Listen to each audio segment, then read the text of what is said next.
रुही आज पुणी थरे राम आउ चिकी को अलग करने बहुत बड़ प्लान करिछि। हाँ दर्शक बंधु, तोरी तो सीरियल राम आउ चिकी घर को फेरुवा समय चिकी जीवन को एबे विपद माड़ी आसी केवल से रुही पाई। हाँ दर्शक बंधु, रुही आज गोटे नाग साप आनी चिकी को जीवन रू मारिदेवाई चेष्टा करिब।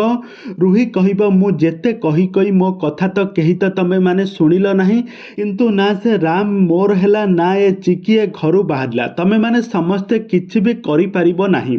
एबे मते जहा करिबा पई पड़िबो मते करिबा पई पड़िबो, आउ एइटा ही एहार शास्ति कही रुही आज समस्तंक पाद तले गोटे गोटे नागसाप छाड़देबा। आउ तापर जेजे बापा कहिबे ए कि अभद्रामी रुही तू करुछु।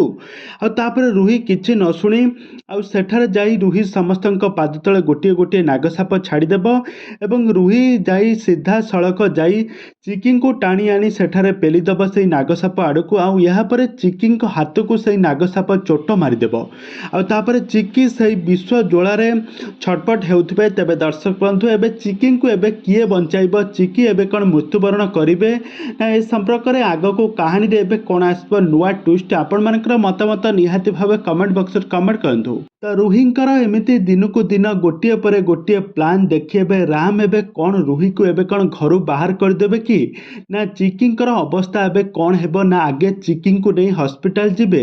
ए संपर्क में कौन हम आग को तोरी तो सीरियल केउ मोड़ नब, आपण मानकर मतामत निहाती भावे कमेंट बॉक्स रे कमेंट करंतु।